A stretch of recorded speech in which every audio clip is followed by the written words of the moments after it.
All right, welcome to episode 47. Are you in? Are we going? It's episode 47 of KT Confidential. All right. I'm going to change the way we start today because I got a lot of people telling me they're binge watching or binge listening to to our podcasts. That's great. So, if you're listening, iTunes, SoundCloud, Spotify, wherever you listen to your podcasts, make sure you subscribe to KT Confidential so you get notifications immediately when these are posted. And I understand the vast on majority, YouTube, 90% of people is what you told me, Cam, watch or listen to podcasts on iTunes or Apple. Yep. So we're on iTunes. And if you want to see the video, actually, a lot of people are saying now we listen to the podcast and then we go back and watch the video because we want to see you guys. Go onto our YouTube channel and make sure you subscribe. Lots of good videos there. Or if you just want a summary of it, go onto our Instagram page. That's right. Where we'll post some Insta stories and posts on our feed as well. So make sure you follow, like, and subscribe in all those areas. All right, let's get to it. So today we wanted to talk about a couple of questions that have come up in the last week. Yeah, a lot of questions coming in. Did we narrow it down to a couple we want to chat about? I picked a couple that I like. All right, go. First one is from Thomas on Instagram, Tamino_SK. Hey guys, I love your podcast. And I was wondering if you're planning to talk about investment properties anytime soon. I'd love to get some advice on the kind of property that is best for rentals, i.e. townhouses, low-rise, high-rise, etc. So first of all, I think people overthink it. I think one of the biggest challenges, I think because of HGTV, people there's sure blame it on HGTV. No, because of shows and networks like that, there's far more people now that have some degree of interest in investing in real estate. Is that fair to say? Are you using one of my closing lines on me? I am. That's a fair statement. That is, a lot of people now think that, or want to, they're encouraged to become investors because they see people flipping homes. They see people, buying homes where there are tenants in there for a long time and paying down they the look back and say, mortgage. well, my last house, if I had have kept it, I would have been this much further ahead, or whatever the reason is. Right. And people are now recognizing that, especially if you're in your 20s, 30s, and 40s, when we go to retire in our 60s, and for some of us, maybe in our 70s and 80s, whatever it may be. Or never. I don't think I'll ever retire. Well, officially. I won't ever, quote unquote, retire. But for people that are self-employed or even people that, just have average jobs, the government pensions aren't going to give you enough money to do what you want to do in your later part of your life. And, pensions in general and RSPs and all that are so small compared to the cost of living, and the cost of living is going up. So Yeah. So they need other investments. yes, yeah. So That's a way of telling me to shut up. And yes. So, but I think a lot of those people, they think, oh, that would be nice, but they don't take the steps. They're very timid to get into the market. And I think people overthink it. Like, we just helped somebody buy a condo, and this person I had been talking with over the last couple of years about it, and he would occasionally message me and say, hey, what do you think about this? What do you think about this? And it was near impossible to get him out to see anything. So he was just kind of like dabbling his fingers in it. And then one day a condo came up that I thought would be a good fit. He's talking about you. And Does he listen to our podcast? I guess now we'll find out, but we shouldn't be mentioning names because we'll have to take another fucking ethics course. Anyways, so I just sent him this listing. There's nothing wrong with mentioning his name. He's our client. Unless he doesn't want to be mentioned. So That's a good point. Can you bleep out the name? Thank you. So, anyways, so I just sent him this listing. Do you want me to call him right now and ask him? Stop it. He's going to have to keep bleeping it out. So anyways, I just sent him this listing. Condo came up. It was priced. Hey Siri, call beep.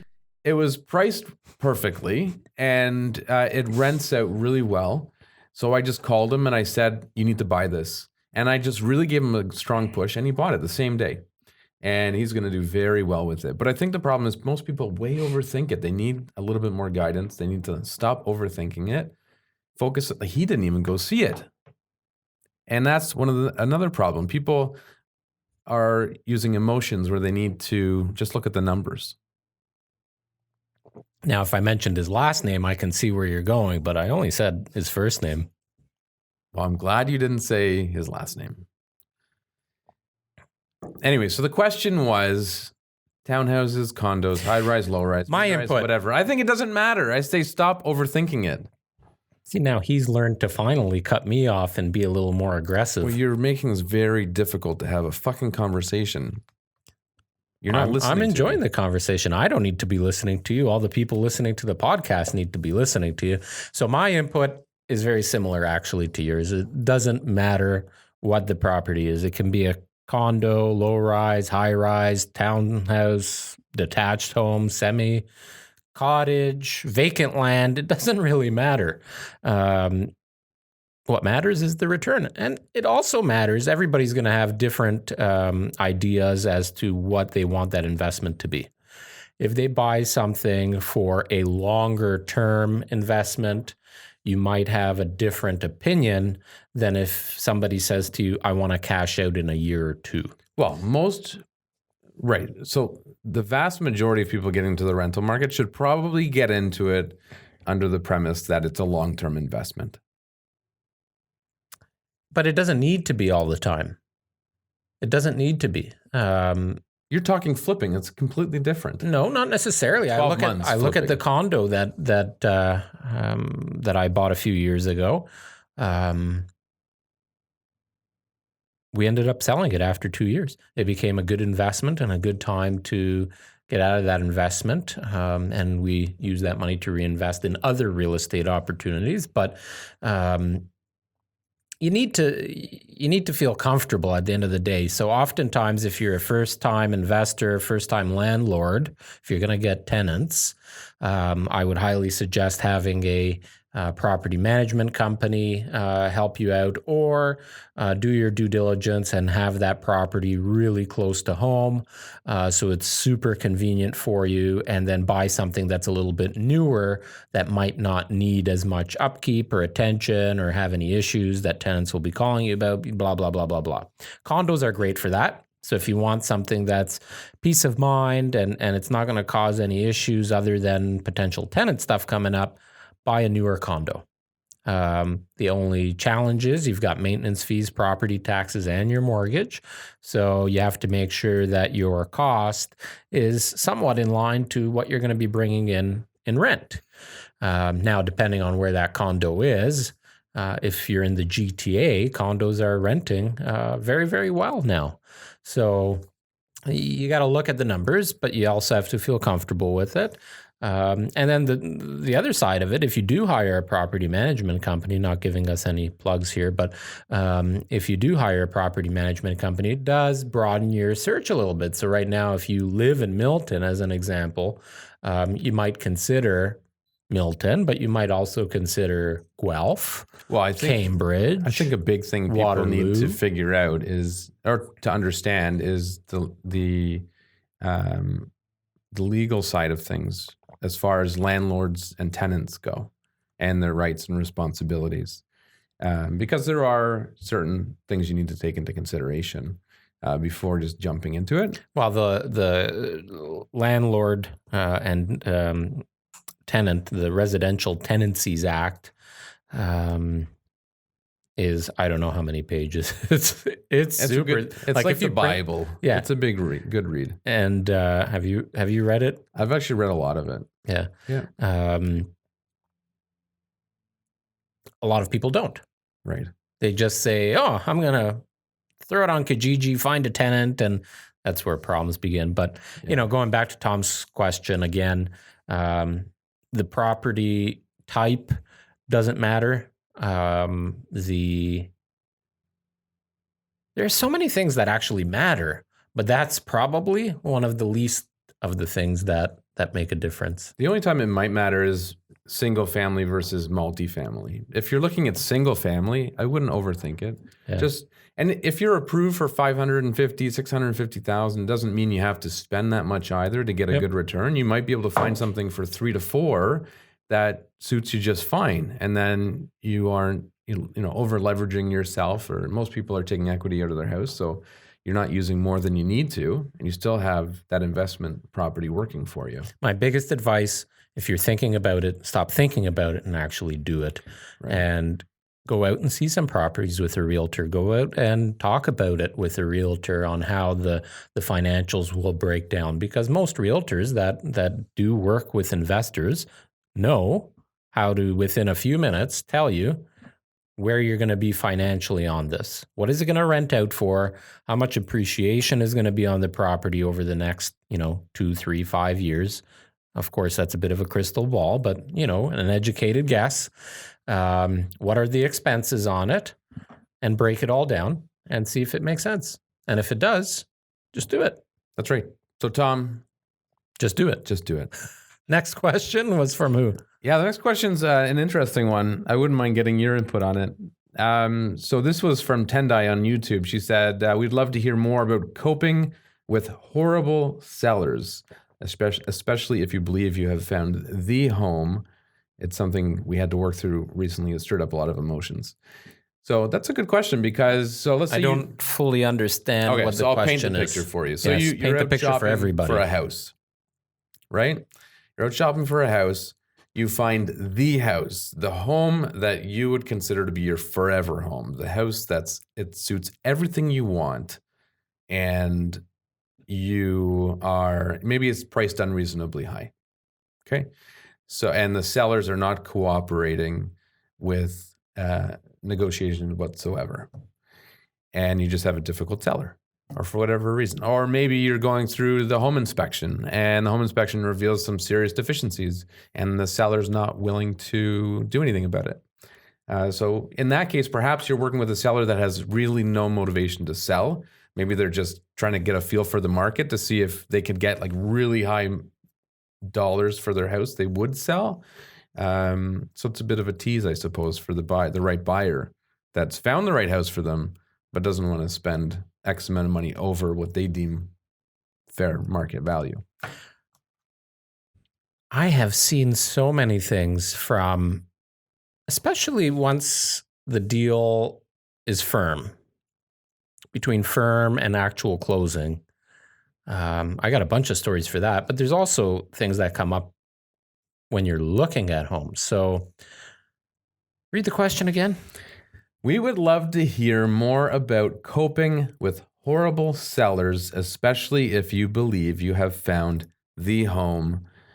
It's something we had to work through recently. It stirred up a lot of emotions. I'd like to hear the whole story behind that one, but coping with horrible sellers if you found your dream home. So it almost sounds like they had a bit of an issue before they even purchased the home. Well, I interpret it as they have found the home, but they can't buy the home for whatever reasons because the sellers are not cooperative. Yeah. Well, is it the seller that's not cooperative or is it the realtor that's not cooperative? That's another question. I think it typically boils down to the seller. The realtor may be at fault for not properly conveying things or not giving them reasonable Some deals are easier to put together than other deals. Well, I just did one where I had to go back and forth with paperwork, and this was for a good friend of mine. So many times it was very difficult to get in the house.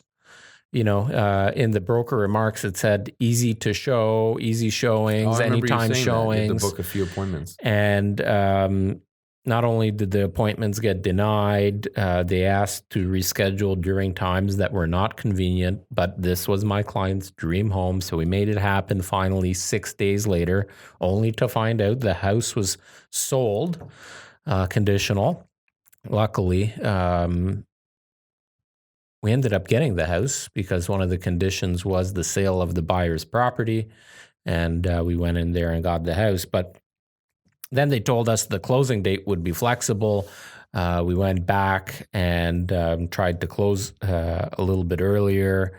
move the closing date a few days earlier, then they change their mind and things like that. So you never know what's going to come up. I've also seen it where sellers are disrespectful to their own property after it's sold and before it closes. Like neglect to maintain the lawn or whatever. Yeah. Just so you come back with your buyer and all of a sudden there's, 6-foot high weeds. Chris had that problem when we helped him buy his house. Yeah. We came back for the final revisit and the weeds were literally 3-4 feet high in the backyard. And she apologized, but that's not a way that a buyer wants to see their dream home that they just purchased or about to purchase. How do you cope with it? Well, another problem could be, I think it's just some buyers, sometimes it's sellers rather, that just need to realize that their expectations are not right. If this is applying to people before you buy it.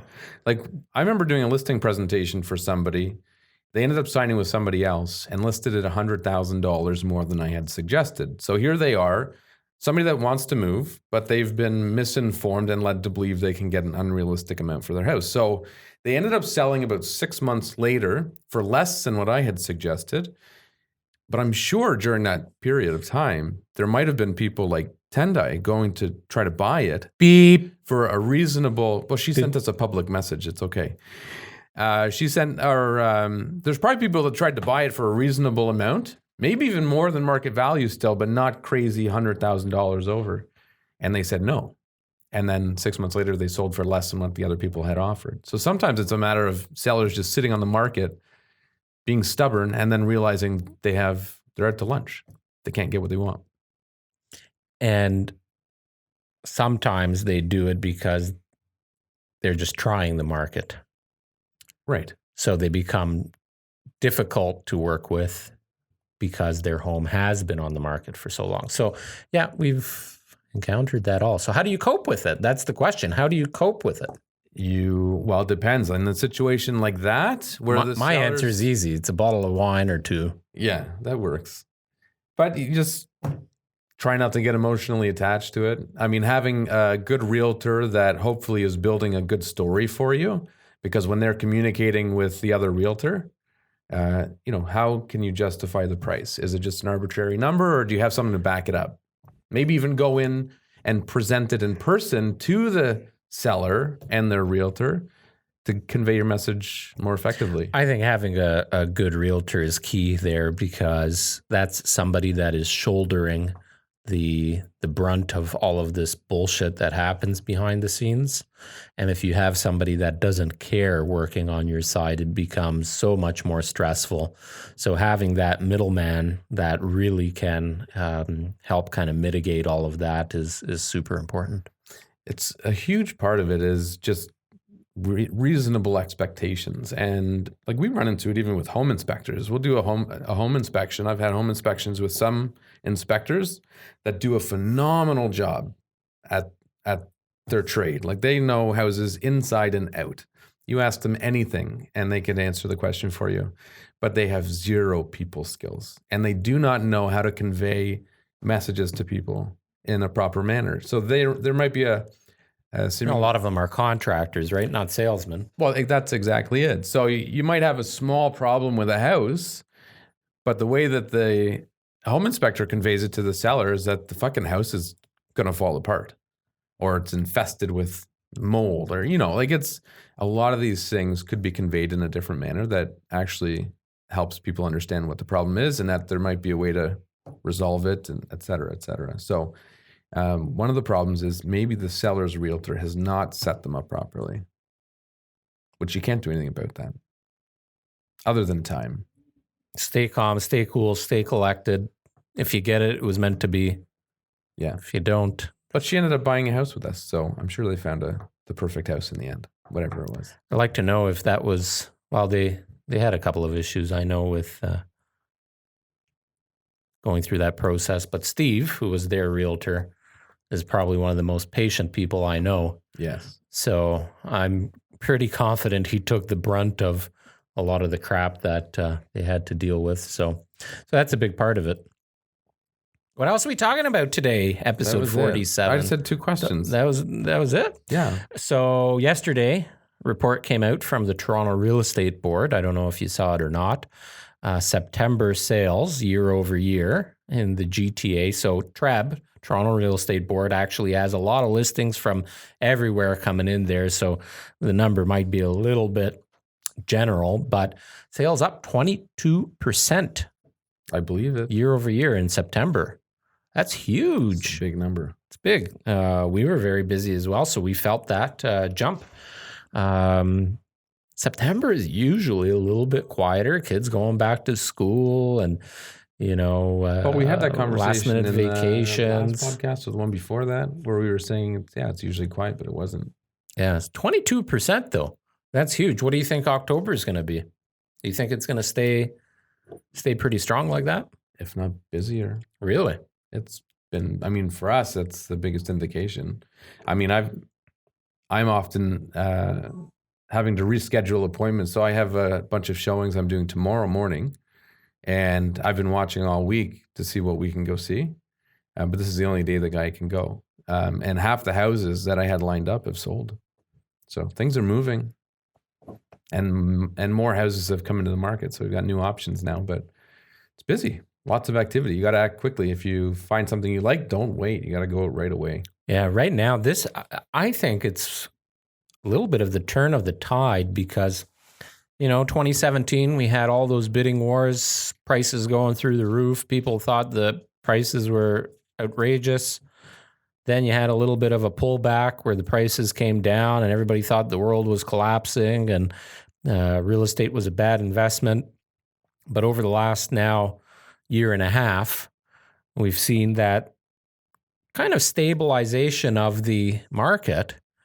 But I'm telling you, in the last 3 to 6 months, it's been building. And now over the last 3 months, I think we're going to start seeing a lot more bidding wars, a little bit of a shortage in inventory again. Yeah. Prices going up. So I think it's going to be a lot more stable than it was, but mortgage rates are low. There's a huge demand right now. Homes are selling quickly again. If you're thinking about upgrading or making a move, this is probably a good time to be considering that. Well, and speaking of bidding wars, actually we didn't post about that. I don't think we posted it yet, but it's not new, but it had gone away for a long time. In most cases, it was not the norm. I hate that term, by the way. We have to use it because that's what everybody knows. But right. So it's used as such a negative connotation with it. So don't get scared off by it is all I'm saying.